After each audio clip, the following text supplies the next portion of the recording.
Another pretty, another day to share. And for today's vlog, pupunta tayo sa DIY Beads located at Quiapo.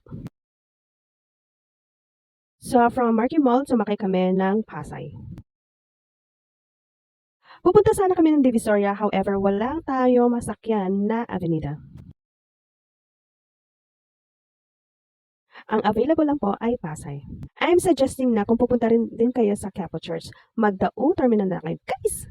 So yun nga, sumakay kami ng Pasay bus at bumaba sa Quezon Avenue. From Quezon Avenue, sumakay kami ng jeep papuntang Quiapo Church. Kasama ko pala si husband yan. Guys!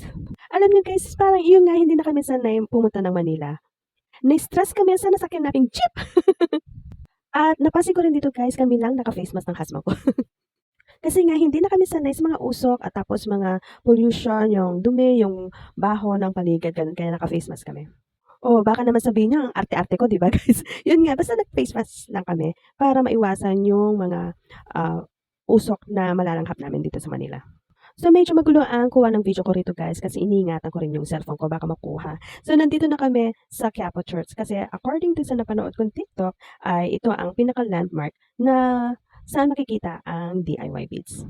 So ayan guys, pumasok na kami dito sa Quiapo Church. At the same time, habang dumadaan kami, siyempre, nagpre-pray na rin ako. Hindi naman yung ganong ka-solemn. So, pero sa loob namin, nagdadasal na kami dyan. Nagpapa-thank you sa biyaheng, safe ang biyahe namin papunta dito sa Quiapo Church. So paglabas namin dito, according to sa napanood ko ngayon, left turn ka doon sa may papunta sa palengke. So ayan, nagtanong-tanong na rin kami dyan sa mga tao kung nasaan yung DIY beads. So ayan, nakita namin yung signage at papanik na kami dito sa shop nila. So ayun na nga guys, nasa second floor na kami ng DIY beads. So yan ang bubungad sa'yo. So nakaka-amaze, ang gaganda ng mga designs. At syempre, mura na rin compare kung mag-order ka sa Lazada and Shopee. Pero for me, parang okay lang din, parang okay lang din yung mga expense mo kung magsha-Shopee ka and Lazada. Kasi pagpunta dyan sa DIY, kung taga Pampanga ka, talagang pantay lang yung expense mo kung mag-order ka to Shopee and Lazada. Pero at least, nakita ko mismo yung shop at nakapamili pa ako in person kasi yung ibang natatanggap mo through order, so, expect mo marami siya, gano'n, maganda siya yung color. So, pagdating, minsan, konti lang ang nare-receive mong items or hindi gano'n yung color na nakikita mo sa mga pictures. Pero at least, okay na rin na nakapunta ako sa DIY Beads.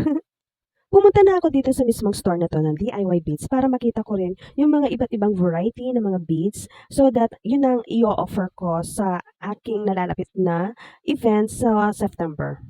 And if you are my follower, bali meron akong pinupush ngayon na bagong activity sa mga events na ito nga yung charms, paggawa ng own phone straps, and keychains, and name tags.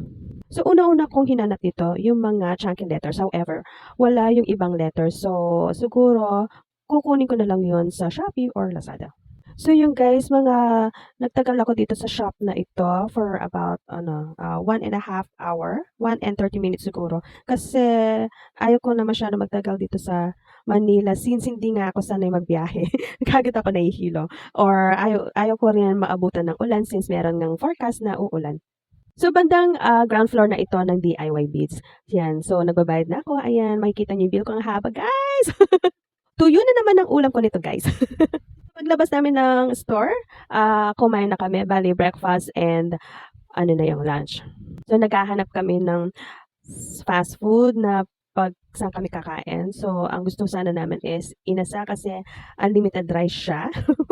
So yun nga, para kaming syongak dyan. May pinagtanungan kaming mga traffic enforcer na baba daw kami, then akyat doon para sa kabila. Yun pala, same lang din ang aming napuntahan. Umakyat kami, then same lang yung napuntahan namin kung saan kami bumaba. After namin kumain sa Chowking, ngayon naghanap na kami ng bus.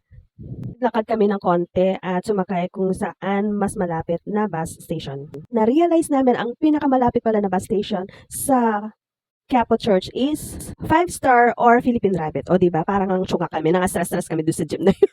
So, ang advice ko, kung pupunta kayo doon from Pampanga, sakay kayo sa Dao Terminal. Sakay kayo ng Philippine Rabbit or 5-star. So, malapit ang bus terminal nila doon. At least, point to point na yun, guys, Dao Terminal to Quiapo. So, ito na guys, ang aking reveal na napamili doon sa DIY Beads. So, nakauwi kami around 2 o'clock, 3 o'clock yun. Yun nga. Kasi iniwasan ko rin yung rush hour na 5 p.m. So, ito na guys, more on pastel color ang nakuha ko kasi mas masaya yung color na ito. Pwede mo rin i-mix and match sa ibang color or different kinds of beads. So, napili ko halos is pastel color. So, ayan. Meron tayo nakuwang teddy bears na charms na para siyang velvet ang texture. Meron tayong Hello Kitty na different colors din, guys. So, halos malalaking beads ang mga kinuha ko. Itong gold naman para sa separation ng mga designs. Ayan. So, may nakuha rin ako mga strings para sa ating phone charms and bracelet, necklace. And may naisip din kasi akong other designs na flower phone straps ko. Ayan. Halos malalaki ang kinuha kong mga beads. So, ang tawag dito is, I think is sago beans ang tawag dito kasi ang sizes nila is parang mga sago. Then, meron tayong dog beads or charms. Another pastel color, crystal na beads and mga hearts na bilog. Meron din tayong kinuha ng mga letters, ayan, eye pins, mga lobster lock, mga flowers. So, kung gusto mo mag-retail, ibenta mo, pwede rin naman doon. However, yun nga, dapat bulk na ang mga in-orders mo. Kasi mahal din ang pamasahe papuntang Quiapo. So, ayan na ang ating gagamitin na strings at kumuha rin ako ng maliliit na rosary kasi last event ko, meron mga seniors na naghahanap ng mga rosaries. Gumawa rin tayo ng bracelet display. So, 80 pesos lang yon yung itim na yon. Then, ito yung mga chunky letters. Meron din mga chunky letters na hindi makintab. So, ngayon, ang mga kinuha ko ay medyo kumikintab sila. Kasi meron pa akong mga stocks na hindi kumikintab na letters. So, ayan guys, ang total bill reveal na napapinamili ko is 6,000 plus yun. Kaya tuyo na naman talaga ang ulam namin nito ng ilang weeks. That's all for today's vlog!